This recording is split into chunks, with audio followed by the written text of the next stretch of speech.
देखो current density क्या होती है। सपोज करो एक वायर हो, ठीक है भैया, ये वायर है। वायर कैसा होता है? सिलेंड्रिकल। आप वायर का शेप देखोगे सिलेंड्रिकल होता है, उसकी एक लेंथ होती है और उसकी एक थिकनेस होती है। हम ये अज्यूम कर रहे हैं कि इसकी रेडियस कितनी है, स्मॉल आर। तो बोलो एरिया कितना होगा इस क्रॉस सेक्शन का? बोलो बेटा, area is equal to pi r. अरे सर्कल दिखेगा ना, तो किसी भी सर्कल का एरिया क्या होता है? पाई आर स्क्वायर। तो हम ये बोल रहे हैं एरिया है पाई आर स्क्वायर। सोचो करंट इससे कितनी चल रही हो, करंट चल रही हो आई। तो हमसे कहा जाता है फिर करंट डेंसिटी क्या है, तो J इज इक्वल टू होता है, क्या होगा वो, तो I अपॉन ए। जहाँ पे I अपॉन ए की जगह क्या छापोगे? पाई आर स्क्वायर छापी। Current per unit area is called current density. भाई ए एरिया से कितनी करंट आ रही है? I, तो यूनिट एरिया से कितनी आएगी? I by A. This I by A quantity is called current density, जिसको कहते हैं J। तो कभी आपसे क्या करंट डेंसिटी क्या होता है, हम बोलेंगे J is equal to I by A. ठीक,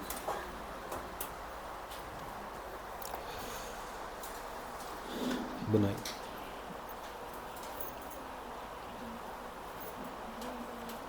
क्वांटिटी कैसी है उसके बारे में बात कर लेते हैं। देखो ये एक वेक्टर क्वांटिटी है।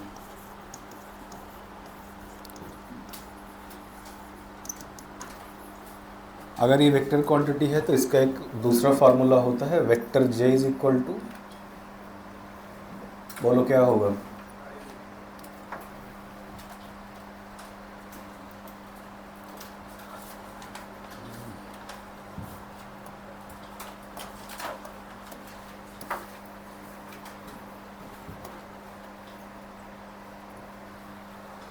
लिखिए I बराबर J डॉट ए। तो दूसरा फार्मूला होता है I is equal to vector J dot vector A. तो कभी हम आपको J दे दे, A दे दे in the terms of I J K cap, तो आपको I निकालना पड़ेगा क्या करके? J dot A. और वैसे देखो करंट कैसी क्वांटिटी है? स्केलर। हम बहुत डिटेल में नहीं जाते, बस एक सिंपल काम करते हैं। हाँ, करंट कैसी क्वांटिटी है? स्केलर क्वांटिटी है। जबकि J कैसी क्वांटिटी है? वेक्टर क्वांटिटी है। A कैसी क्वांटिटी है? वेक्टर। सोचो दो वेक्टर से स्केलर कब पाओगे? अरे दो वेक्टर क्वांटिटी से स्केलर क्वांटिटी कब मिलेगी? डॉट प्रोडक्ट करके। जब दो वेक्टर का डॉट करते हैं तो हमें क्या मिलता है? Scalar quantity. तो I इक्वल टू क्या लिखेंगे? J डॉट ए, या normal formula J equal to I by A. याद रहेगा भाई? ठीक। ऐसे सवाल कभी आते नहीं, मतलब हम ये नहीं बोलेंगे कि J in the terms of I J K ले लो, area I J K cap में ले लो और तुम करंट बता दो। तो कभी यहाँ से डॉट प्रोडक्ट निकालने के लिए नहीं आया। हाँ, ये वेरिएशन ज़रूर आता है J बराबर I बाई ए। अब देखो उनने हमसे एक सवाल पूछा, सवाल अच्छा है, सवाल कई बार पूछा जाता है। उन्हें कहा ये पहला वायर है,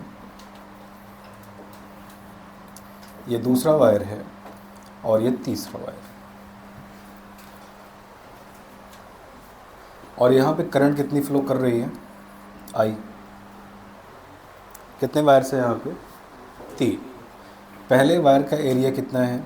A1, दूसरे का A2 और तीसरे का A3। ये किस कॉम्बिनेशन में है? तीनों वायर्स सीरीज। और आप सबको पता है सीरीज कॉम्बिनेशन में करंट क्या होती है? सेम।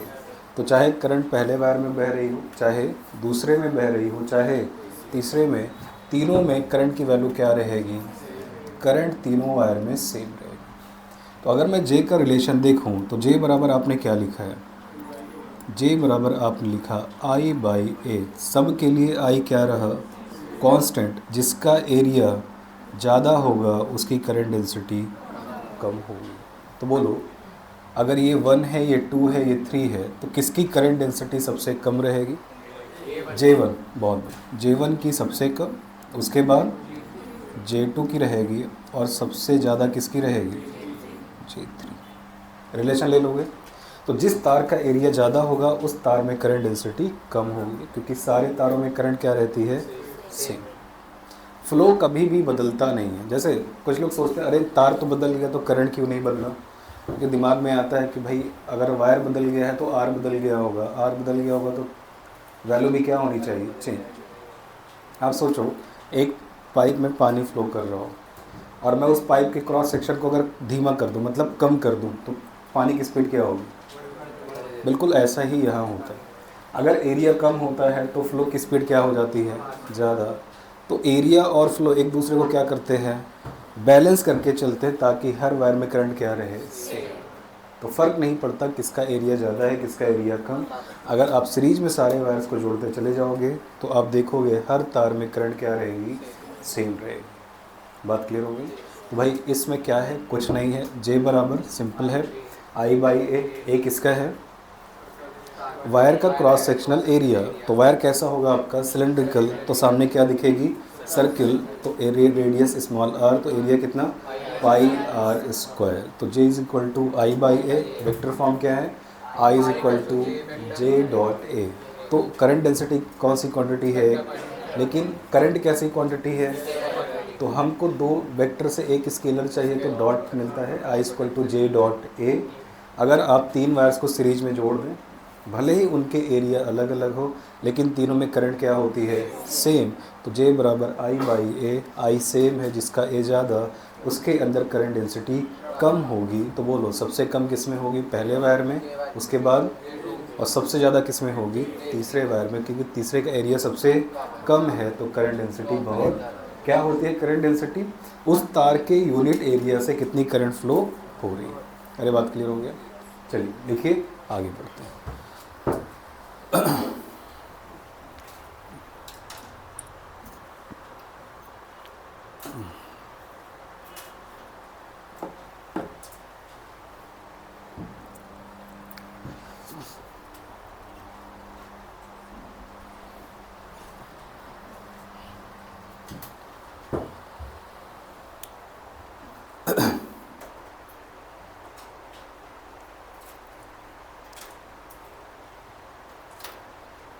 याद रहेगा भाई, ठीक। कल हमने करंट के बारे में बात की थी। करंट होती क्या है, charge flow, charge flow Q by T, या आई बराबर D Q by D T, या आई बराबर delta Q by delta T. जैसा फार्मूला होगा वैसा काम हम, जैसा सवाल होगा वैसे काम कर लेंगे, ठीक। और किसी भी कंडक्टर में करंट कब चलती है, हाँ, जब हम क्या लगाते हैं, बिना बैटरी लगाए आप करंट प्रोड्यूस नहीं करा सकते। इसका मतलब अगर किसी भी वायर में करंट फ्लो है, इसका मतलब हमने उससे क्या जोड़ा हुआ है, बैटरी जोड़ी है। और बैटरी क्या करती है, सोर्स ऑफ एनर्जी है, और वो चार्ज को एक दिशा में क्या करा देती है, फ्लो करा देती है, ठीक है ना। इतनी बात समझ में आ गई। चलिए अब लिखिए कंडक्टर विद बैटरी के साथ क्या होता है। तो क्योंकि करंट मैंने पढ़ाया था आई बराबर क्यू बाई टी, उसीलिए मैंने क्या पढ़ा था, जे बराबर आई बाई ए, ताकि करंट और करंट डेंसिटी एक साथ रहे। कुछ नहीं, अगर आई सेम है तो ए ज़्यादा जे कम, आई सेम है ए सेम है तो करंट डेंसिटी भी क्या होगी, सेम। कभी कभी करंट डेंसिटी का यूज़ हम करते हैं, लेकिन कहाँ करते हैं, मैग्नेटिज्म में करते हैं, यहाँ नहीं करते। तो मैग्नेटिज्म कभी पढ़ोगे आप तो वहाँ पे आप देखोगे हम करंट डेंसिटी का यूज़ करते हैं, लेकिन पूरे करंट में अब इसके बाद कभी आएगा नहीं। हाँ, रिलेशन कभी पूछा जा सकता है, inversely depends on area, area ज़्यादा करंट डेंसिटी कम, एरिया कम करंट डेंसिटी ज़्यादा। चलो next is conductor with battery. Conductor with battery,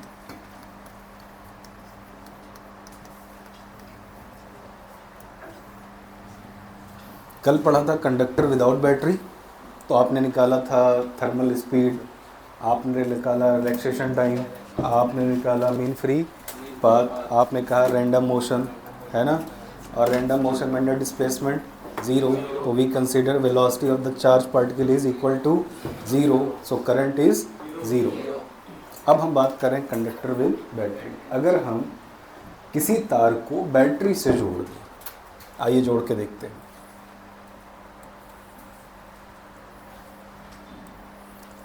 अब यहाँ से हम बहुत सारी क्वांटिटीज़ ड्राइव करेंगे, है ना।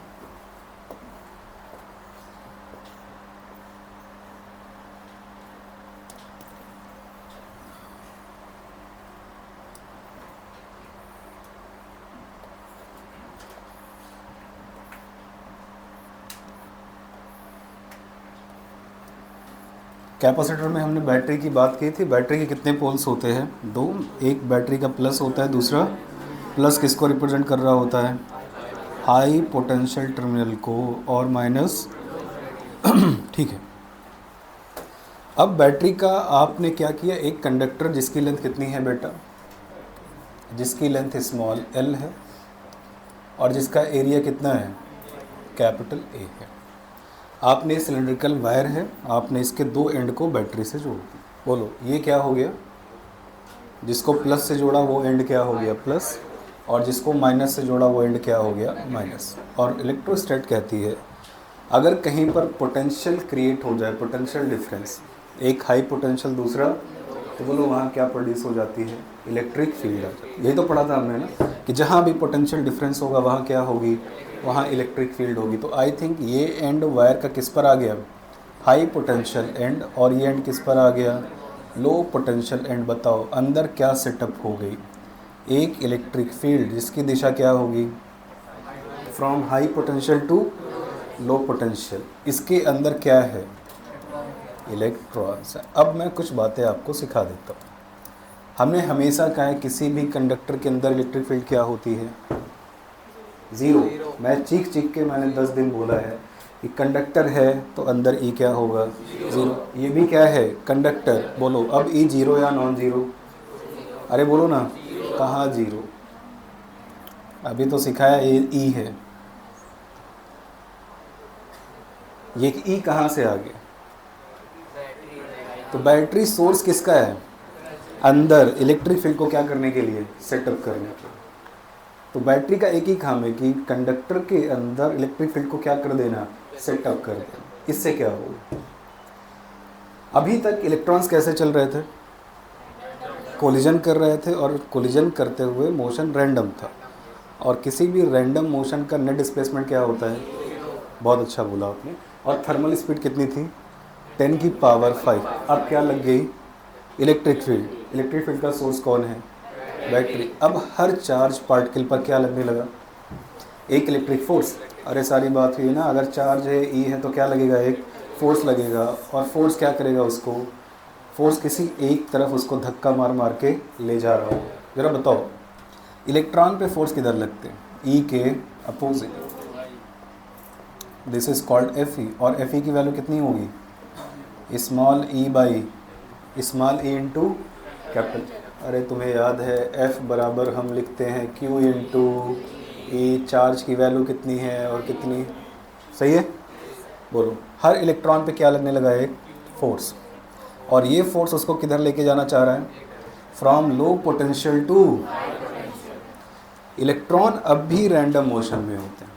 ये देखो, ये इलेक्ट्रॉन है, चला टकरा गया, चला टकरा गया, चला टकरा गया, चला टकरा गया, चला टकरा गया।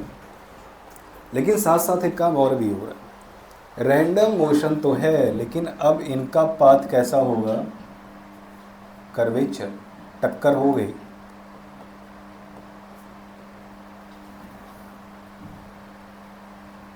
ये बनाने दीजिए।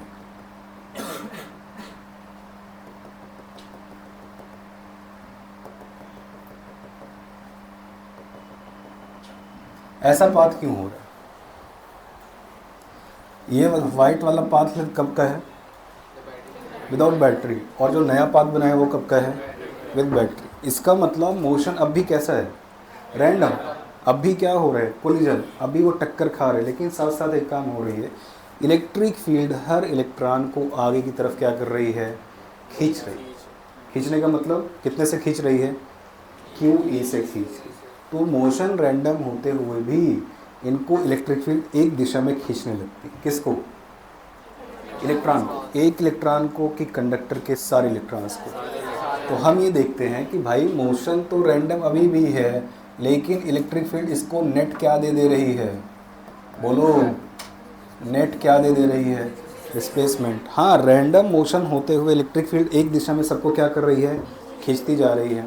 और अगर एक दिशा में खींचती जा रही है तो बोलो सारे इलेक्ट्रॉन्स ऐसे महसूस करो, रैंडम मोशन कर रहे हैं, टकरा रहे हैं, लेकिन टक्कर करते करते सब के सब क्या हो रहे हैं?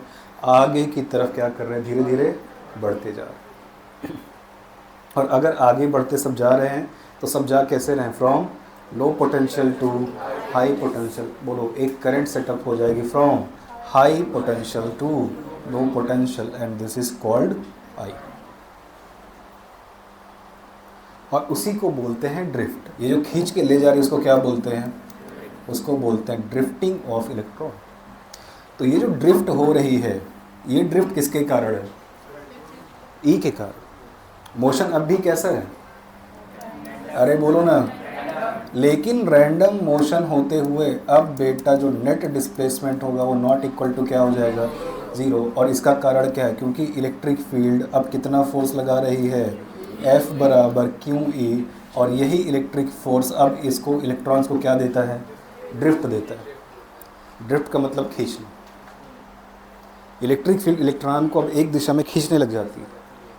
तो अब सोचो ना, टक्करें होती जा रही लेकिन हम धीरे धीरे क्या हो रहे हैं?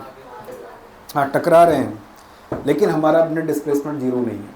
टक्करें अब भी है, कोलिजन्स अब भी है, अब भी रैंडम मोशन में है, लेकिन अब साथ साथ इलेक्ट्रिक फील्ड क्या कर रही है?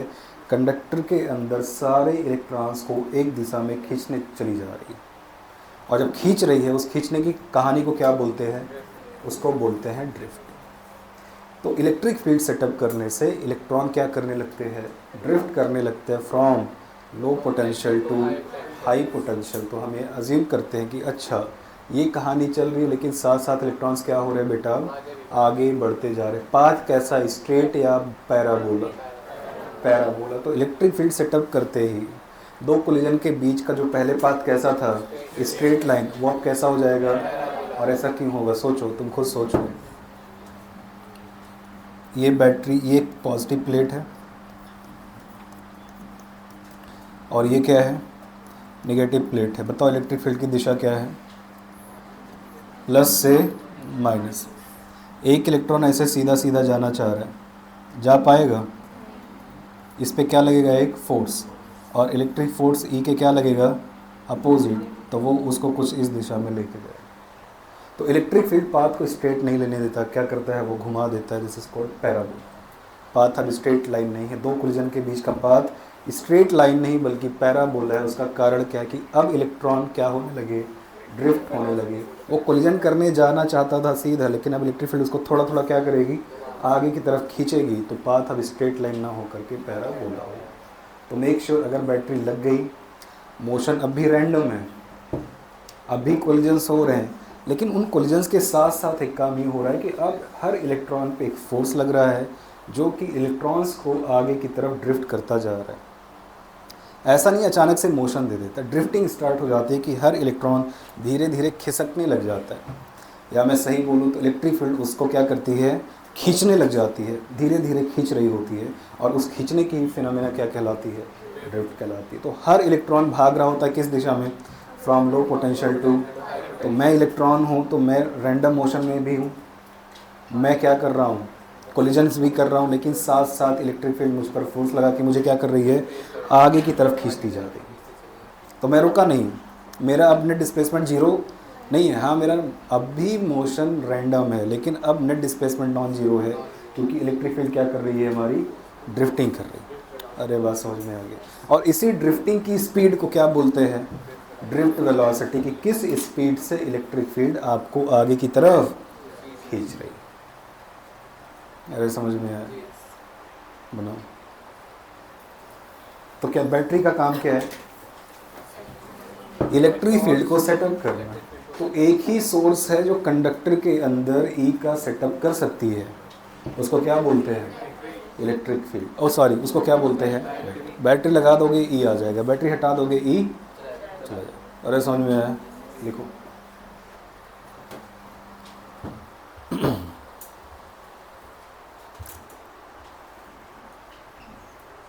पाथ जरूर बना लेना, और तुम देखोगे धीरे धीरे क्या हो रहे हैं? आगे की तरफ खिसकते जा रहे हैं।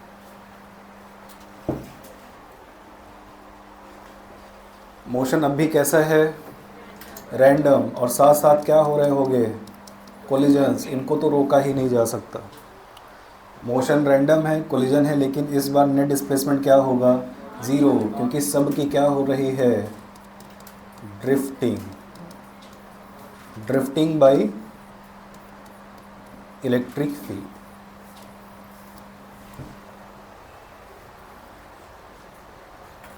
ये बना लेना।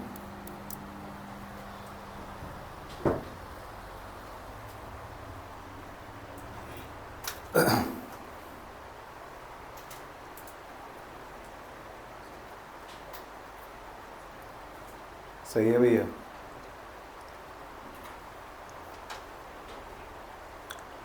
अरे अगर इलेक्ट्रॉन्स जाएंगे राइट से लेफ़्ट की तरफ तो करंट जाएगी लेफ़्ट से राइट की तरफ, नेगेटिव चार्ज के अपोजिट। तो मेरे ख्याल से चाहे मोशन बैटरी लगाओ चाहे बैटरी ना लगाओ, मोशन कैसा है, रैंडम। बस बैटरी लगाते इलेक्ट्रॉन ड्रिफ्ट करने लगेंगे, इलेक्ट्रिक फील्ड उनको खींचने लगेगी। और अगर आप इलेक्ट्रिक फील्ड नहीं सेटअप करोगे तो नेट डिस्प्लेसमेंट क्या रहेगा, ज़ीरो।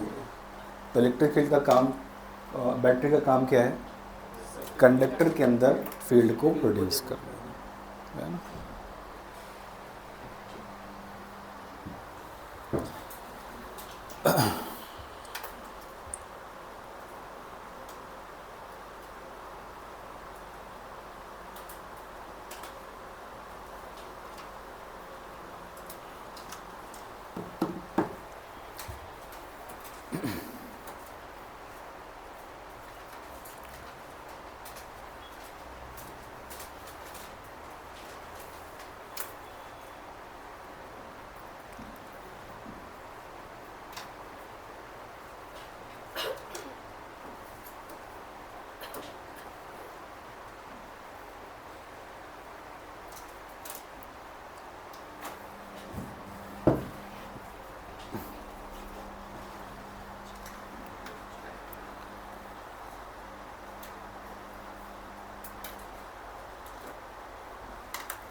ड्रिफ्ट का हिंदी मतलब है कि इलेक्ट्रिक फील्ड इलेक्ट्रॉन्स को क्या कर रही होगी, खींच रही है। तो अगर सोचो खींच रही है तो क्या स्पीड बहुत ज़्यादा होगी या बहुत कम होगी, हाँ बहुत कम होती है। ड्रिफ्टिंग की स्पीड बहुत क्या होती है, इसका मतलब जो डिस्प्लेसमेंट वो तय करता है पर सेकंड, वो वैल्यू बहुत क्या होती है, कम होती है।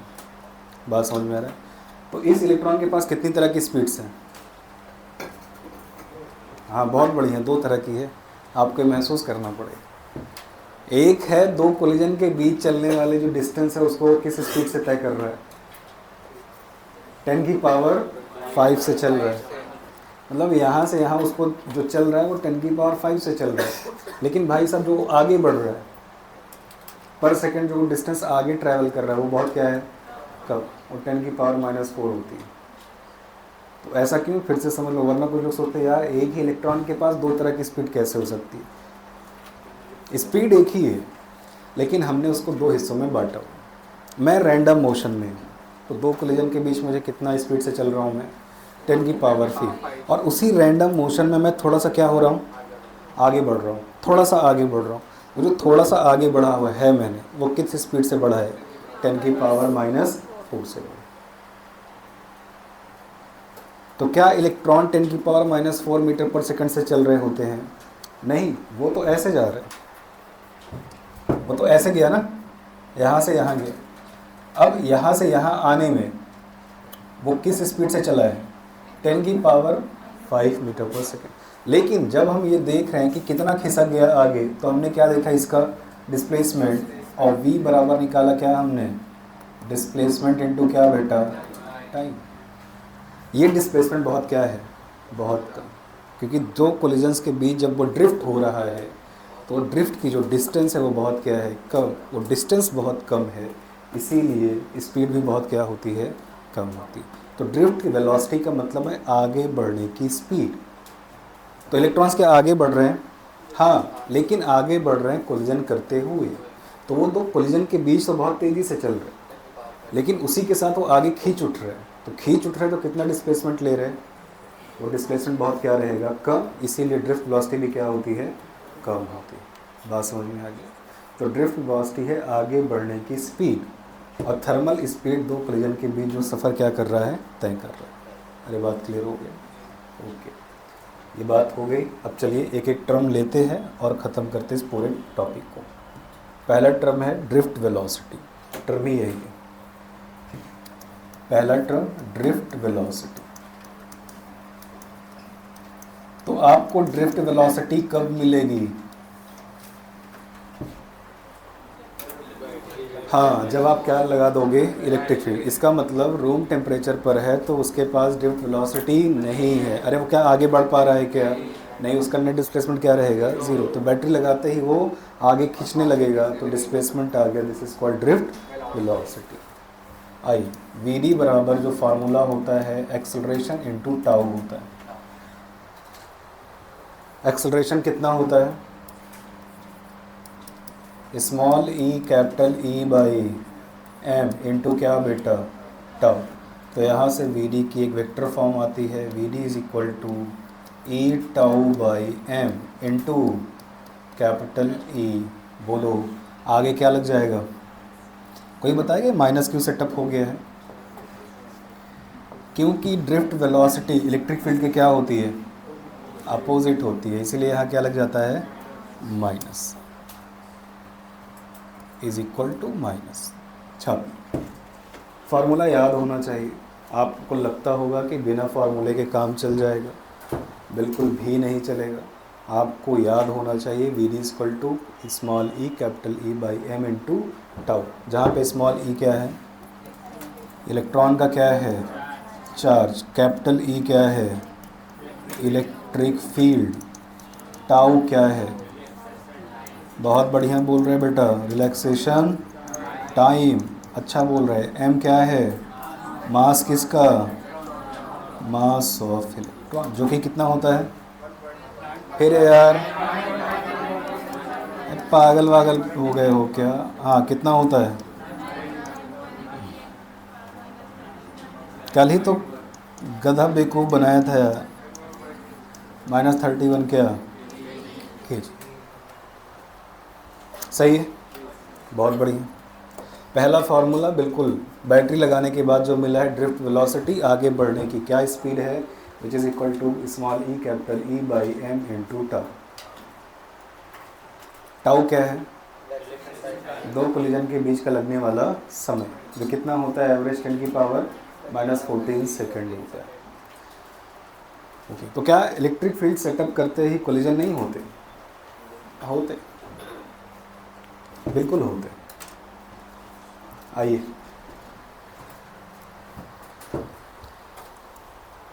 Small E capital E by M into tau. Tau घटाएंगे, टाउ घटाएंगे वी डी घटे, टाउ बढ़ाएंगे वी डी बढ़े। सही है? तो ने कहा सही है, तो देखो माइनस क्यों लगा? डायरेक्शन, ये वेक्टर फॉर्म है ना। ई की दिशा और वी डी एक दूसरे के क्या होंगे? अपोजिट। इधर ई है बेटा, तो वी डी किधर होगा? इस दिशा। इलेक्ट्रॉन्स किधर जाएंगे? फ्रॉम लो पोटेंशियल टू, तो ये किस तरफ खींचे जा रहे हैं? लो टू हाई। तो बोलो वी डी की दिशा किधर होगी? लो पोटेंशियल से हाई, और इलेक्ट्रिक फील्ड है हाई पोटेंशियल से लो। दोनों ही वेक्टर क्वांटिटी हैं, तो अगर मैं वी डी को वेक्टर फॉर्म में रिप्रेजेंट करूँ तो आगे क्या लगाऊंगा? माइनस। ये बता रहा है ई और वी डी एक दूसरे के अपोजिट होते हैं। अगर स्केलर होता, अभी तो प्रोपोर्शनलिटी तो टाउ कांस्टेंट करके ही बना सकती हो। अगर किसी का टाउ कांस्टेंट है, ई बढ़ाएंगे वी डी भी बढ़ेगा। मैग्नीट्यूड वाइज तो दोनों बढ़ेंगे ना। माइनस मैग्नीट्यूड के साथ नहीं है, माइनस सिर्फ दिशा बता रहा है कि वी डी और ई एक दूसरे के अपोजिट है। माइनस बस इतना बता रहा है। अब आपको मैग्नीट्यूड चेक करना है, चेक करो। ई बढ़ाएंगे वी डी बढ़ेगा, ई घटाएंगे वी डी घटे, ई जीरो कर देंगे वी डी भी। तो जीरो कब कर पाओगे? बैटरी क्या कर लो? हटा दो, ई गायब हो गया, वी डी भी गायब। रैंडम मोशन तो रहेगा, लेकिन अब डिस्प्लेसमेंट नहीं हो पाएगी, क्योंकि अब ड्रिफ्टिंग नहीं। अरे बात समझ में? तो माइनस किसके साथ है? It is only for direction कि वी डी और एक दूसरे के क्या है? अपोजिट। बड़ी फार्मूला याद हो गया? याद करो, small E capital E by M into tau. अरे बोलना है यार, वरना याद नहीं होगा। पहला साल चल रहा है, 4 साल हो जाएंगे, लेकिन वी डी का फार्मूला याद नहीं कर पाओगे। तो बोल लो ताकि क्या हो जाए? याद हो जाए। तो बोलो क्या फार्मूला होता है वी डी का? Small E tau by M into capital E. तो ऐसे याद रखता हूँ, E by M into tau. सही है ना? ई में कौन ई है? स्मॉल ई कैपिटल, तो ई बाई एम इंटू टाउ। बोलना, हाँ अच्छा बोल रहे, बोलो क्या बोला? अरे बोलना, अरे यार बोल भी नहीं, सही से बोल। अ अ अ अ सही है, e by M into tau. Tau. और देखो हम क्या कर रहे हैं, टेम्परेचर को ना बढ़ा रहे हैं। टेम्परेचर समझते हो? You know temperature. टेम्परेचर क्या कर रहे हैं? बढ़ा रहे। सोचो टेम्परेचर बढ़ाने से क्या बढ़ जाएगी? पागल लोग, वीटी क्या होगा? बढ़े। अरे बात की थी ना, टेम्परेचर घटाएंगे वीटी घटेगा, टेम्परेचर बढ़ाएंगे वीटी बढ़ेगा, वीटी और बढ़ेगा, वीटी बढ़ने से क्या होगा? भैया तुम धीरे धीरे जा रहे थे, आया जनरल बात करो ना, देसी बात करो। तुम धीरे धीरे जा रहे थे तो टक्करें कम हो रही थी, तुम अब तेज चलने लगे, टक्करें क्या हो गई? एक कॉमन सेंस है ना, अगर रोड पे तुम बहुत तेज़ी से चलोगे तो प्रोबेबिलिटी ऑफ कोलिजन्स क्या होंगे? भिड़ा दोगे या भिड़ जाओगे, गिरा दोगे या गिर जाओगे। इसका मतलब अगर स्पीड बढ़ी तो कोलिजन्स भी बहुत बढ़ी। अगर वीटी बढ़ा तो कोलिजन्स की संख्या भी, कोलिजन्स की संख्या बढ़ गई। हाँ बस वही सुनना चाहता हूँ, रिलैक्सेशन टाइम घट गया। अगर रिलैक्सेशन टाइम घट गया, बहुत बढ़िया, तो वीडी भी घटेगी। इसका मतलब अगर तुम टेम्परेचर कंडक्टर का बढ़ाओगे तो वीडी डिक्रीज कर जाता है, और ड्रिफ्टिंग स्पीड कम हो जाती है, जिसके कारण करंट भी कम हो जाती है। अरे बात समझ में है? छाप डालो। तो ये रिलेशन तुम्हारे को याद होना चाहिए। टेम्परेचर बढ़ाएंगे वीटी बढ़ेगा, वीटी बढ़ेगा कोलिजन बढ़ेंगे, कोलिजन बढ़ेगा टाउ कम होगा, टाउ कम होगा वीडी कम होगा। ये एक बात हो गई।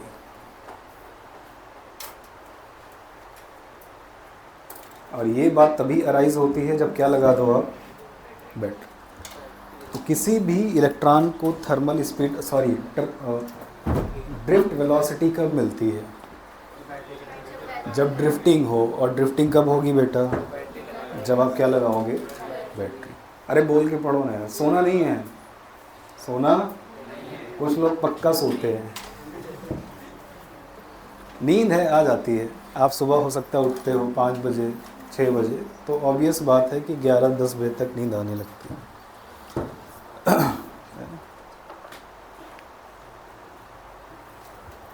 बायो में क्या पढ़ रहे हो? प्लांट का, ह्यूमन। और केमिस्ट्री में सॉल्यूशन। कितने तरह के सॉल्यूशन होते हैं? मुझे ज़्यादा अच्छा लगता तुम कहते हमें क्या पता। ये सब याद करके क्या मिलेगा तुमको? कुछ लोग बिल्कुल फोकस होते हैं। सॉल्यूशन 2 तरह के होते हैं, होमोजीनस, हेट्रोजीनस। फेज सेम हो तो होमोजीनस, फेज अलग हो जाए तो हेट्रोजीनस। और भी होते हैं, घुल गया कि नहीं घुला। क्या है? अरे गुरुजी कॉन्सेप्ट क्रिएट कर रहे हैं, बना रहे कॉन्सेप्ट बना रहे। नीट उट कॉन्सेप्ट कहाँ मानता है? एक सीधा सा फॉर्मूला होता है, कहता चल आंसर बता आता है तेरे को। जैसे कुछ लोग बहुत पढ़ते हैं, नंबर नहीं आ रहे, तो मेरी उनको सलाह भैया देखो तुम फिर क्या करोगे। इसका मतलब है कि अब टाइम आपको क्या पढ़ रहा है, कम पढ़ रहे हैं आप ना। इम्पॉर्टेंट टॉपिक पे फोकस करो, चैप्टर में जो जो इम्पॉर्टेंट है उसको याद रखो, सवाल उसी से बनेगा, वो कर लेगा तो टाइम भी क्या होगा? बच जाएगा, बचेगा ना। अब कुछ लोग चैप्टर रिवाइज करते तो पहला पन्ना स्टार्ट हो गया। कितने लोग 5 सालों तक लॉ रिवाइज करते हैं? लॉग लॉग लॉग ए इंटू बी बराबर लॉग ए प्लस लॉग बी। हमारा सिलेक्शन इसीलिए तो नहीं हो पाता कि हम समझ नहीं पा रहे नीट को। हमको लग रहा है प्रोफेसर बन रहे। अच्छा, मन भी नहीं मानता, मन कहता है आधा अधूरा ज्ञान कैसे ले यार, दिल को सुकून कहाँ मिल रहा है यार, पूरा पूरा दो, कैसे कैसे आ रहा है, यू फील इट, गड़बड़ हो जाता है। किसी ने कहा था ज़्यादा ज्ञान बड़ा क्या है, बहुत हानिकारक होता है, खास करके नीट के लिए। नीट में आप जितना ज़्यादा ज्ञान पकड़ेंगे आपके नंबर्स टेस्ट में उतने आप देखेंगे कम होते जाएंगे। आप कहोगे लेकिन ऐसे कैसे हो रहा है, क्योंकि आपको बातें याद ही नहीं होंगी, पढ़ोगे खूब याद नहीं कर पाओगे। तो जितना मैं समझ पाता हूँ ज़्यादा ज्ञान नीट के लिए बहुत क्या है, बहुत हानिकारक। इसलिए मैं तुमको ज़्यादा ज्ञान थोड़ी देता हूँ। मेरा बहुत सिंपल लॉजिक है, भैया ये टॉपिक है, इस तरह से 5 मिनट की बात कर लो, 5 मिनट बाद एक क्या याद कर लो, फार्मूला, फिर फार्मूले के बाद एक नोट लगा लो और टॉपिक क्या हो गया। बहुत ज्ञान नीट के लिए वाकई बहुत क्या है। अब तुम डिसाइड कर लो तुमको डॉक्टर बनना है या प्रोफेसर। जो तुम दिल मानता है कि नहीं मेरे को प्रोफेसर बनना है, प्लीज़ अपनी धारा को क्या करिए, बदलिए, एक बढ़िया कॉलेज जाइए, बीएससी में क्या करिए, एडमिशन लीजिए, बीएससी करिए, एमएससी करिए, एमएससी के बाद नेट उट का क्या दीजिए, एग्ज़ाम क्रैक करिए और चकाचक असिस्टेंट प्रोफेसर बन जाइए। मस्त लाइफ है, लेकिन CSIR नेट क्रैक करने के बाद, और वो आसानी से तो कोई कर तो पाता नहीं, क्योंकि CSIR नेट क्रैक करने के बाद आपको पैसा मिलना स्टार्ट हो जाता है, लगभग 30 से 35 हज़ार रुपये महीने का आपके खर्चे के लिए, कि अभी तक आपको नौकरी नहीं मिल पाई है या हम नहीं दे पा रहे हैं, तो आप ये 35 हज़ार लो। और भाई साहब जिस दिन नौकरी मिली लगभग 2.25 लाख 1.5 लाख रुपये सैलरी असिस्टेंट प्रोफेसर की। और उसकी जो ग्रेड है ना वो IAS से भी क्या है, PCS से ऊपर की ग्रेड है उसकी, 7,000 की ग्रेड पर है वो, और IAS PCS 5400 की ग्रेड पर होते हैं। तो बहुत बड़ी पोस्ट है असिस्टेंट प्रोफेसर, और 5 साल जॉब करोगे, PhD कर लोगे तो क्या बन जाओगे, प्रोफेसर। लगा नहीं, काम कुछ है वह नहीं, 5-6 लाख रुपया, 4 लाख रुपया आ रहा होगा, बस सुबह उठना होगा, कपड़ा पहन के जाना होगा, बैठ जाना होगा, 1 घंटे बोलना होगा, काम ख़त्म हो गया। अब तुम कहोगे वाह यार गुरुजी यार बढ़िया यार धारा बता रहे हो यार, लेकिन तुम भूल गए पहले क्या क्रैक करना पड़ेगा, नेट को क्रैक करना पड़ेगा। CSIR नेट क्रैक करोगे, नीट तो हो नहीं रहा, CSIR कैसे क्रैक करोगे, वो ज़्यादा कॉम्प्लिकेटेड है ना, उसमें सिलेबस थोड़ा बड़ा है, इंग्लिश आती है, ग्रामर्स के सवाल आते हैं, मैथ आती है, GK आता है, तो सिलेबस वास्ट हो गया, बहुत सारे सब्जेक्ट्स होते हैं। और हमारे यहाँ 3 है, कौन कौन है, अंग्रेजी आती है कभी, हिंदी पूछी गई कभी, इतिहास पूछा गया, क्या पूछा गया, तो ये तो आसान है करना। अब कुछ लोगों का मन कह रहा होगा यार वाकई यार बढ़िया ख्वाब गुरुजी ने दिखाया है, हाँ ख्वाब अच्छा है, लेकिन लगभग 10 से 12 साल क्या हो जाएंगे, ख़त्म हो जाएंगे। अरे 5 साढ़े 5 साल 6 साल MSc BSc, उसके बाद 1-2 साल से SIR की क्या करोगे प्रिपरेशन, फिर अगर क्रैक हो गया तो बात बन गई, और क्रैक नहीं हुआ तो बात नहीं बनी। इससे बेहतर है क्या क्रैक कर लो, ये ज़्यादा क्या है, आसान है क्रैक करना, है ना। हाँ, तो प्रोफेसर नहीं बनना, डॉक्टर बनने की इच्छा है तो प्लीज़ अपने मन को मारिए और इम्पोर्टेंट पढ़िए। जो इम्पोर्टेंट है, मास्टर ने बोला है ना ये इम्पोर्टेंट है, पढ़ डालो, उतना टॉपिक तैयार करो, आगे बढ़ो, तुम्हारा इस साल सिलेक्शन हो जाएगा। लेकिन अगर तुम सब पढ़ोगे तो तुम जनवरी में देखोगे तुम्हें कुछ याद नहीं रहेगा, पढ़े तुम खूब रहोगे, तुम कहोगे बहुत मेहनत की है, लेकिन नंबर 300 ही आएंगे, कहीं 500 साढ़े 500 600 नंबर नहीं आ सकते। उसका एक ही तरीका है लाने का, कम समय में। हमेशा चैप्टर जो टीचर पढ़ा रहा है उसको पढ़ा लेने दो, उस टीचर से बोलो इसमें क्या क्या क्या है इम्पॉर्टेंट है, पहले तो ये बता दो, वो कहेगा ये इम्पॉर्टेंट है, उसको नोट करो, घर जाओ तैयार करो, उससे समय भी बचता है, टॉपिक भी तैयार हो जाएगा और एग्ज़ाम में नंबर भी मस्त आएंगे। और नंबर अच्छे आएंगे तो कॉन्फिडेंस भी बूस्ट करता है ना कि यार मैं अब कर सकता हूँ। बात क्लियर हो गई। एक बार वेरिएशन देखो, अगर हमने टेम्परेचर बढ़ाया तो क्या बढ़ेगी? थर्मल स्पीड बढ़ी तो कोलिजन बढ़ा तो टाउ कम तो वीडी भी। क्या बात क्लियर हो गई? Next formula current. बैटरी लगाते ही क्या दौड़ेगी? अरे दौड़ेगी ना भाई। अब करंट का दूसरा फार्मूला दे रहा हूँ। पहला फार्मूला क्या है? आई बराबर क्यू बाई टी, या आई बराबर D Q by D T, या आई बराबर डेल्टा क्यू बाई।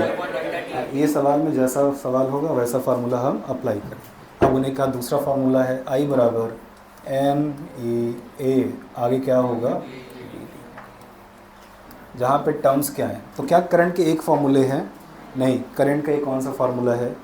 दूसरा फार्मूला आई बराबर N E A we D. जहाँ पे आई क्या है? आई तो करंट है भैया। एन क्या है? नंबर नहीं बेटा, नंबर डेंसिटी। क्या है ये? और नंबर डेंसिटी क्या होता है? N upon volume. एन क्या है? देखो एरिया कितना? Capital A. लेंथ कितनी? L. Total number of free electrons capital N. मैं मान रहा हूँ मैंने जो कंडक्टर लिया है ना, जो तार लिया, उस तार में भाई फ्री इलेक्ट्रॉन्स तो होंगे ना, तो उन फ्री इलेक्ट्रॉन्स की टोटल संख्या किसके बराबर है? कैपिटल एन के बराबर। तो स्मॉल एन क्या है? स्मॉल एन है कैपिटल एन अपॉन वॉल्यूम, मतलब कैपिटल एन अपॉन वॉल्यूम कितना? बहुत बढ़िया बोल रहे, ए इंटू एल। किसी भी सिलेंडर का जो वॉल्यूम होता है उसकी लेंथ इंटू उसका क्रॉस सेक्शनल एरिया। बात क्लियर हो गया? तो make sure capital N total number of free electrons है तार में, और स्मॉल एन नंबर क्या है? Density, which is equal to capital N upon A l. E क्या है बेटा? इलेक्ट्रॉन पे क्या है? चार्ज। ए क्या है? किसका? कंडक्टर का। और वी डी क्या है? बहुत बढ़िया, छाप डालो। अब एक सवाल पूछता हूँ तुमसे, रुको। अगर हम किसी का एरिया बढ़ा दें तो फार्मूला क्या बोल रहा है? ए बढ़ाओगे? ऐसा कुछ नहीं है। करंट आज भी एरिया से क्या है? कल बोल दिया ना, करंट एरिया से क्या है? एरिया ज़्यादा होगी कम इससे मतलब नहीं है, मतलब किससे है? चार्ज का फ्लो अपॉन टाइम। ये फालतू का दिख रहा है, अभी ये गायब होगा कहीं से, अभी मैं गायब करूँगा इसको। तो मेक श्योर, अगर मैं कहूँ ए बढ़ाने से क्या करंट बढ़ रही है? ना भाई, current always independent of area, वो एरिया पर डिपेंड नहीं करती। अरे समझ में आ रहा है? चल लिख, अभी सेटल करता हूँ इसको। तो सवाल जब पढ़ो ना, करंट निकालने का एरिया दियो तो पहले क्या कर दो? हटा दो, अगर ये फार्मूला नहीं यूज़ करो। हाँ, अगर ये फार्मूला यूज़ करोगे आई निकालने के लिए, तो अब एरिया को क्या करना होगा? इन्वॉल्व करना होगा। इन्वॉल्व करके आंसर तो लोगे, बट डिपेंडेंसी अब भी नहीं रहे।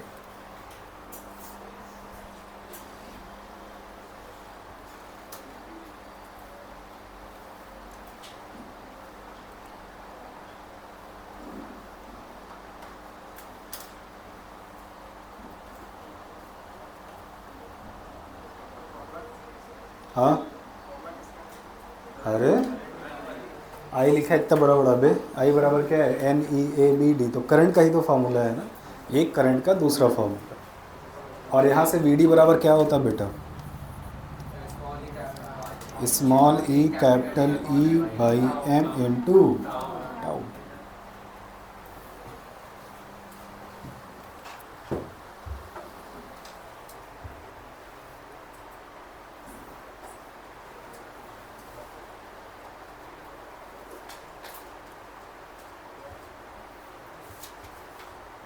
अब आइए वो रिलेशन देख लेते हैं, क्या वो एरिया पर डिपेंड करता है या नहीं करता। चलिए एक सवाल लेते हैं, उससे मैं इस टॉपिक सिखा देता हूँ।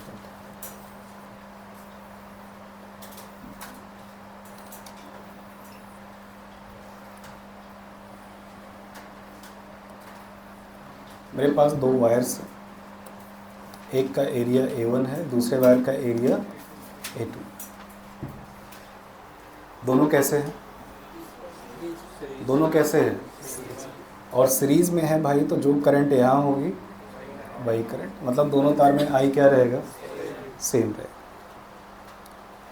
और फार्मूला देखो, आई बराबर क्या लिखा है आपने, हाँ, small N E A we D. मेरे ख्याल से दोनों में आई सेम है, कंडक्टर है तो एन सेम है। अरे हर कंडक्टर का एन अप्रॉक्सीमेटली क्या होता है, सेम। स्मॉल ई सबका सेम चार्ज है, हाँ, तो बोलो वी डी किस पर डिपेंड कर गया है, 1/। तो अगर सीरीज़ में आप 4-5 वायर को जोड़ दो, भले ही उनका एरिया अलग अलग हो, लेकिन उनमें करंट क्या रहेगी, सेम। तो बोलो वी डी 1/, क्या होगा, ए। सोचो, जहाँ पर एरिया क्या होगा ज़्यादा, वहाँ पर वी डी क्या हो जाएगी, area double, we D half, area half. तो बोलो ए इंटू वी डी का प्रोडक्ट क्या रहेगा, बहुत अच्छा बोला किसी ने, क्या रहेगा, कांस्टेंट। सोचो ना, area double we D half area double, area आधा v d double, area double we d आधा, तो दोनों का प्रोडक्ट हमेशा क्या रहेगा, कांस्टेंट। इसका मतलब एरिया किससे सेटल हो जाएगा, वी डी के साथ। अगर वायर्स किस में जुड़े हुए हों, सीरीज़ में, हर तार में करंट क्या हो अगर सेम, तो बोलो अगर एरिया वी डी से सेटल हो गया तो क्या करंट एरिया पर डिपेंड कर रही है, नहीं कर रही। तो एरिया को कौन सेटल कर रहा होता है, ड्रिफ्ट वेलोसिटी। अरे बात क्लियर हो गया, अच्छा। तो बोलो क्या मैं बोलूँ, करंट डिपेंड्स ऑन एरिया या इंडिपेंडेंट ऑफ एरिया, तो लिख लो current independent of area of wire. वो एरिया पर डिपेंड नहीं कर रहे।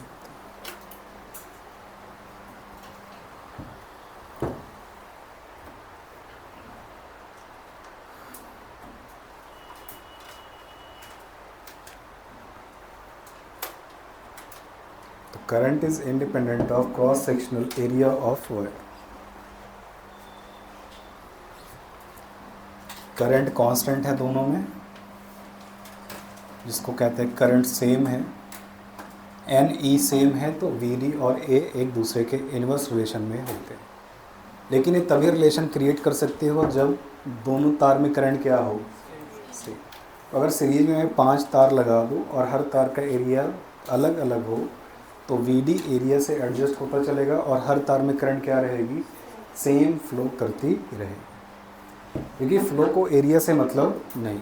अगर 5 कूलाम चार्ज वायर में फ़्लो हो रहा है, तो वायर का क्रॉस सेक्शन चाहे कम हो चाहे ज़्यादा, हर जगह से कितना कूलाम फ्लो होगा, 5 कूलाम ही फ्लो होगा। तो वो फ्लो कभी एरिया पर डिपेंड, हाँ, जहाँ एरिया ज़्यादा होगा वहाँ फ्लो की स्पीड क्या होगी, बढ़ जाएगी, और जहाँ एरिया कम होगा वहाँ फ्लो की स्पीड, जहाँ एरिया कम होगा फ्लो स्पीड बढ़ा देगा, जहाँ एरिया ज़्यादा होगा फ्लो की स्पीड कम कर देगा। तो वो सेटल करता हुआ चल रहा होता है। जैसे पाइप में पानी बह रहा है ना, तो पाइप के हर पॉइंट पर फ्लो क्या रहता है, सेम। आप क्रॉस सेक्शन एरिया कम कर दो, पाइप दबा दो, स्पीड क्या होती है, और क्रॉस सेक्शन एरिया बढ़ा दो, स्पीड। तो अगर क्रॉस सेक्शन एरिया बढ़ गया तो पानी का अमाउंट कम निकल रहा है लेकिन स्पीड बहुत, तो नेट अमाउंट क्या रहता है, मेंटेन रहता है। जितना पानी आ रहा है उतना पानी, अरे सोचो, मोटर मान लो 100 ml/s से पानी बहा रहा है, तो पाइप के दूसरे सोर्स से भी कितना ml निकलता है, 100 ml/s। मैं पानी पाइप को दबा दूँ, अब भी 100 ml/s। अरे आ कितना रहा है, तो जाएगा कितना, बट फर्क क्या होगा, अब स्पीड बढ़ जाएगी। तो आई थिंक धार पतली हो जाएगी लेकिन स्पीड बढ़ जाएगी। अरे समझ में आ रहा है, अरे भाई कितना पाइप, अरे आओ देखो कितना एंट्री मारा, कितना एग्जिट हुआ। तेरे को क्या लगता है ये 100 ml ही वहाँ से एग्जिट हो रहा है क्या? क्या पागल बात कर रहा है यार, क्या ये जो 100 ml पानी आया है वही यहाँ चला गया? अरे यार पानी तो पूरा यहाँ क्या है, भरा पड़ा है ना। तो 100 ml inter 100 ml exit, pipe पतली कर दे, कितनी एंट्री, तो एग्जिट भी कितनी, टाइम कम लेगा ना, उधर से जब क्रॉस सेक्शन लेके कम कर देंगे टाइम कम नहीं लेगा। अरे तो अमाउंट भी तो कम हो गया, पहले धार मोटी थी एरिया, अब एरिया कितना हो गया A/2, तो स्पीड बढ़ गई लेकिन अमाउंट, तो स्पीड और अमाउंट एक दूसरे को क्या करते हैं, एडजस्ट करते हैं ना, ताकि पर सेकंड अमाउंट क्या रहे, जितना एंट्री मारेंगे उतना ही एग्जिट होगा। और ऐसा नहीं है यही 100 ml यहाँ पहुँचा है, ये पानी भरा हुआ है, 100 ml inter 100 ml exit, 100 ml inter 100 ml। वैसे भैया बिल्कुल वही काम कहाँ हो रहा है, चार्ज के, जितना एंटर करेगा उतना ही, चाहे क्रॉस सेक्शन पतला हो चाहे फ़र्क नहीं पड़े। चलो मिटा दो, नहीं कोई और सवाल पूछ लेगा तो लिख लो, इसको लिखो, आगे बढ़ो। हो गया भाई। तो फार्मूला क्या है, I बराबर, कब लगाओगे सुनो, हम चार्ज और टाइम की बात करें तो I बराबर Q/T, Q function of time की बात करें dQ/dt, I function of time की बात करें I/dt, हम drift velocity, number density, area की बात करें N। तो जैसा सवाल होगा वैसा फार्मूला आपको लगाना पड़ेगा। आप सवाल पढ़िए, सवाल में करंट की बात कर रहा हो, सवाल में ड्रिफ्ट वेलोसिटी की बात कर रहा हो, एरिया ओरिया की बात कर रहा हो, तो यही फार्मूला आपको। अब ये मत सोचना अरे गुरुजी मेरे को तो क्या पढ़ाया गया था, I बराबर Q/T। अब कुछ लोग यही रटे बैठे होते, वो इनको ये याद ही नहीं होता। हम कहते VD दिया है, हम बोलते A दिया है, N दिया है, I बताओ, कहते यार तो चार्ज/T याद है मेरे को। तो जैसा फार्मूला है वैसा काम करना है, दो फार्मूले है भाई, तो दो तरह के काम आपको करने पड़ेंगे। सवाल पढ़ के देख लो, अगर सवाल में ड्रिफ्ट वेलोसिटी का ज्ञान मिल जाए मतलब I बराबर NEAVD, और अगर सवाल में चार्ज का टाइम का ज्ञान मिल जाए तो I बराबर Q/T। तो जैसा सवाल वैसा काम तेरे को करना चाहिए, ठीक है। चलो काम पूरा हुआ, आगे बढ़ो, लिख लिया इसको। नेक्स्ट क्या है यार, ये हो गया, VD हो गया, मोबिलिटी।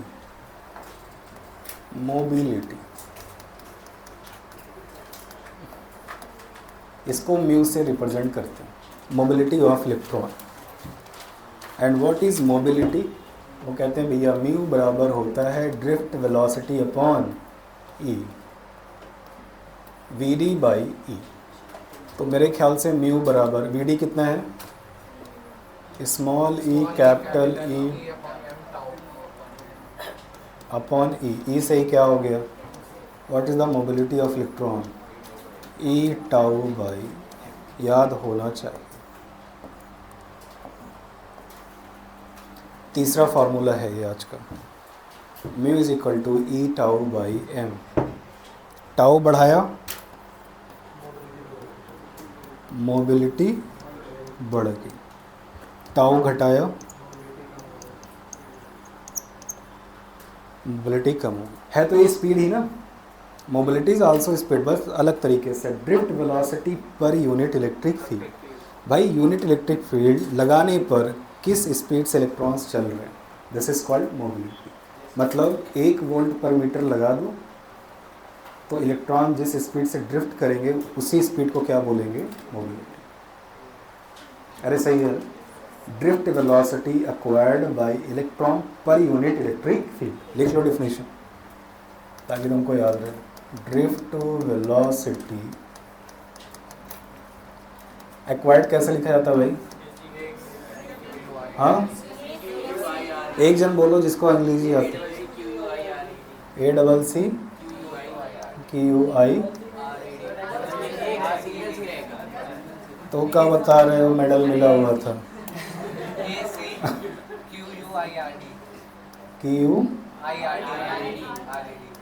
चल, drift velocity acquired by electron per unit electric field.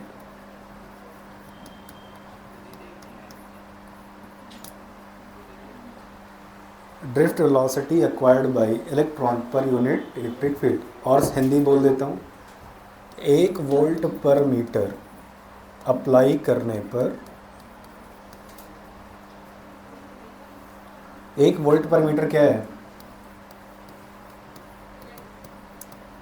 1 volt पर मीटर अप्लाई करने पर जो स्पीड होती है उसी को क्या बोलते हैं? उसी को वीडी, वीडी नहीं बे, उसी को मोबिलिटी कहते हैं। हाँ, नहीं बताया? इतना बोल दिया, 10 मिनट का ज्ञान है यार। बोला क्या? इलेक्ट्रिक फील्ड अप्लाई करने के बाद इलेक्ट्रॉन्स जिस स्पीड से ड्रिफ्ट करते हैं उसी स्पीड को क्या बोलते हैं? Drift velocity. तो ये ड्रिफ्टिंग तभी पॉसिबल है जब क्या लगा दोगे तुम? बैटरी। तो ड्रिफ्ट वेलोसिटी तभी पार्टिकल को मिल सकता है जब बैटरी लगी हुई है। तो लिख लो, the velocity acquired by charge particle when electric field is applied.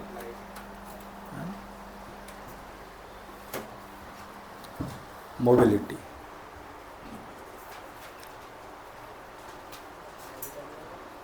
ठीक है बेटा?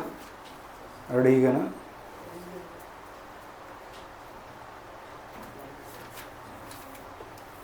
अरे ठीक है ना? क्या हुआ? अरे ठीक है ना?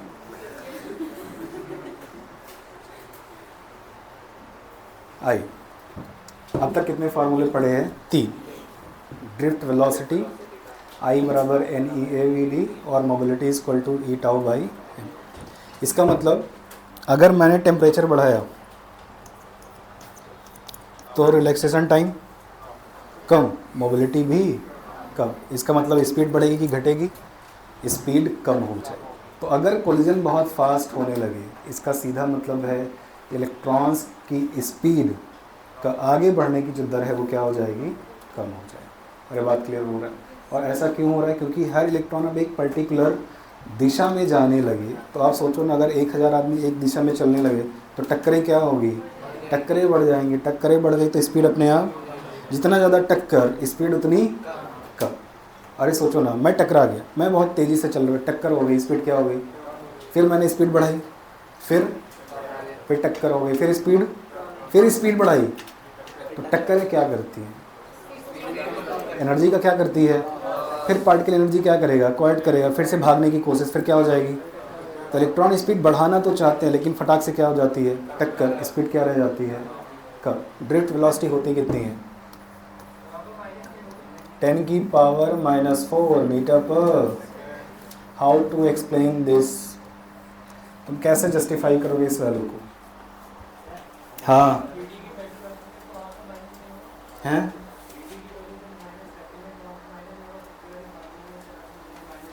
अब माइनस क्यों रखो?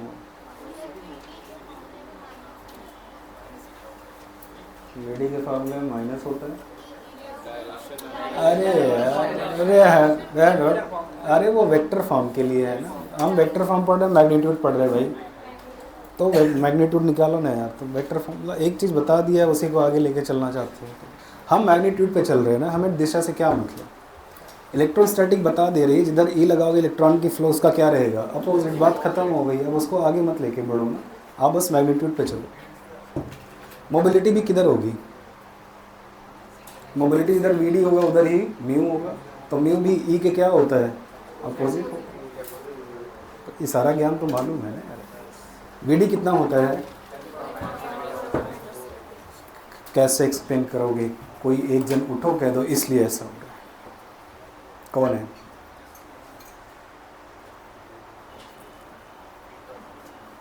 अब थर्मल स्पीड कितनी होती? बस बता दो, घर जाओ। इतना वेरिएशन।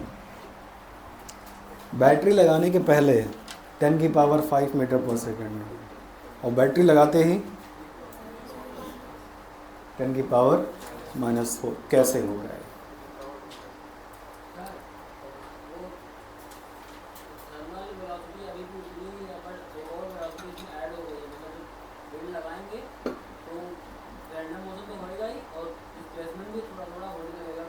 ये जो वीडी है ना, डिस्प्लेसमेंट लेके दिया जा रहा है कि वो जो ड्रिफ्टिंग हुई कितने की हुई? वो mm में हुई। कितने की हुई? कितने mm की ड्रिफ्टिंग हुई है?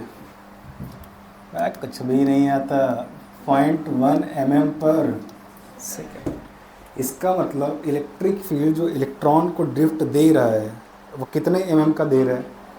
1 सेकेंड में 0.1 mm का। तो जब 1 सेकेंड में 0.1 mm आगे खिसका है इलेक्ट्रॉन, तो किस स्पीड से चल रहा है वो? 10⁻⁻4 मीटर पर सेकेंड। क्या अभी इसके पास थर्मल स्पीड नहीं है?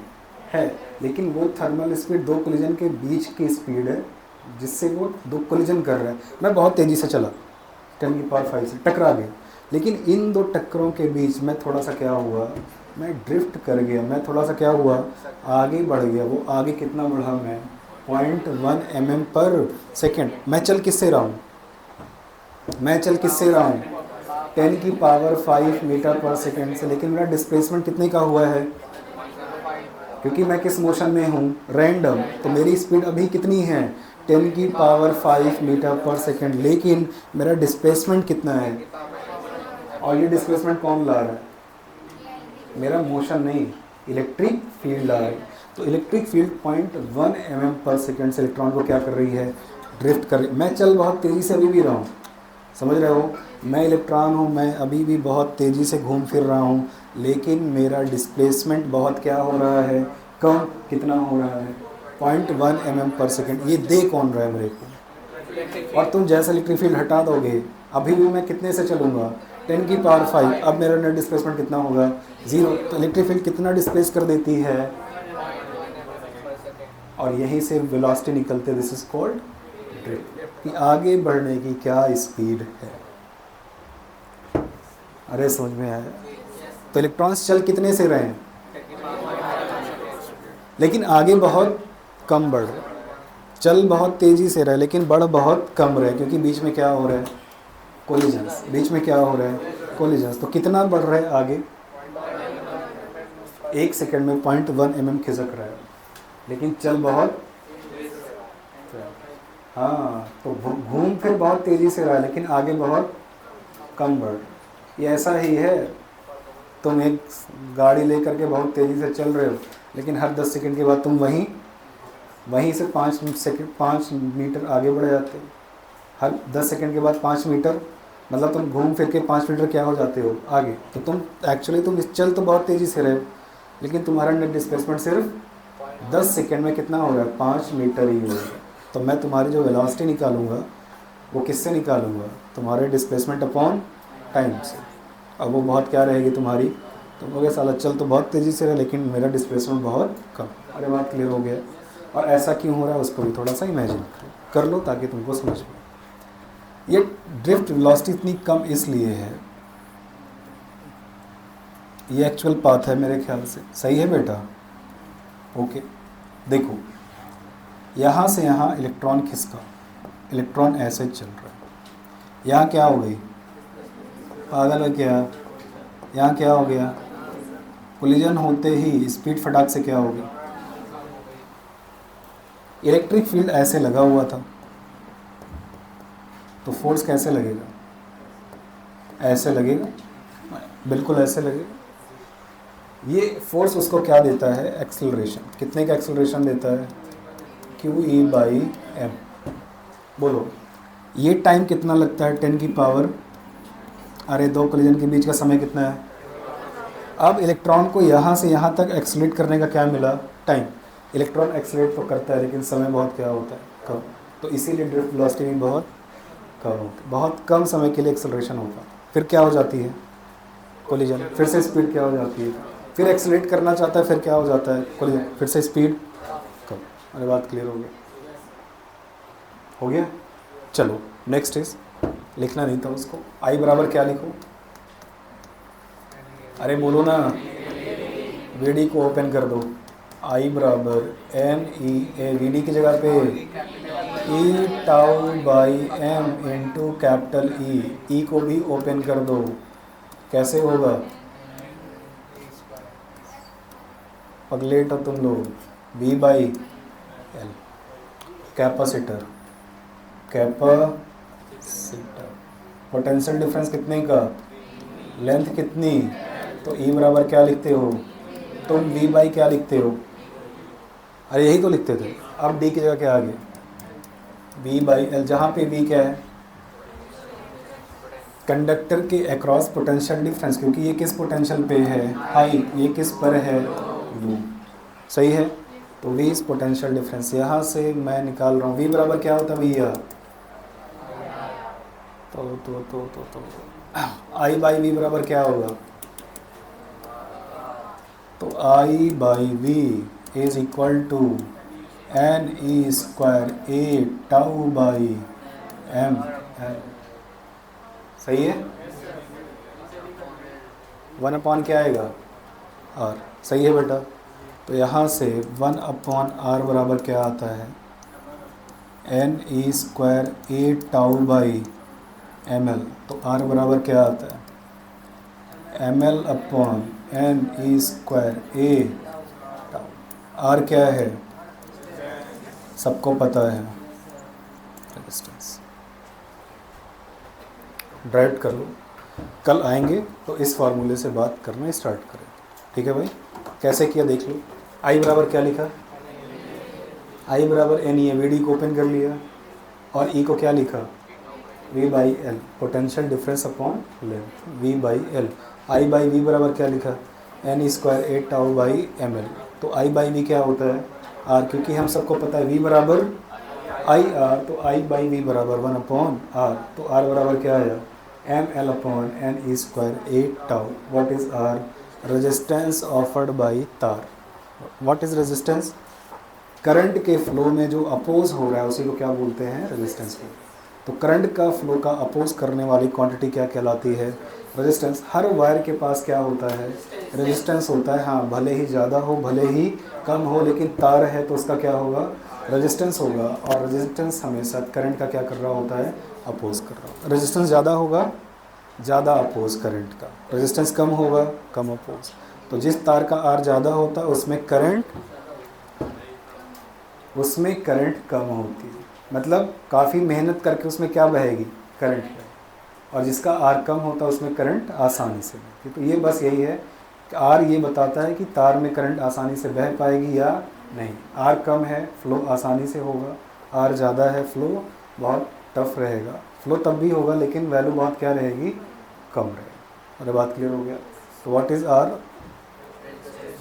ऑफर हिंड्रेंस है। ये बहुत तरह से बोल सकते हो। ये एक अपोज करने वाली प्रॉपर्टी है, ये एक चार्ज फ्लो में हिंड्रेंस है, ये करंट की वैल्यू का क्या करती है? अपोज करती है। हर तार के पास कुछ ना कुछ क्या होता है? रेजिस्टेंस होता है, जिसके कारण वो एनर्जी का क्या करती है? लॉस करती है। तो कल बात इस पे चर्चा कल होगी। अरे समझ में आ गया? तो यहाँ मैंने किसका यूज़ किया है? ओम्स लॉ का। ओम्स लॉ क्या कहता है? वी बराबर, तो आई बाई वी बराबर 1/r। तो I by v equal to 1/r। यहाँ से r बराबर m L upon N E square a into tau. अब सुनो, m l n E square a, ये तो मटेरियल और डायमेंशन पर डिपेंड करेगा। टाउ किस पर डिपेंड करेगा? टेम्परेचर। टेम्परेचर बढ़ाओ, टाउ कम आर ज़्यादा। तो तार का अगर हम टेम्परेचर क्या करते हैं? बढ़ाते हैं, तो उसका रेजिस्टेंस भी बढ़ रहा होता है। समझ में आ गया? कल इस पे चर्चा होगी। Thank you. इतना पढ़ लीजिए आज का लेक्चर, कल का अच्छे से रिवाइज कर लीजिए। कल आएंगे तो यहाँ से बात होगी।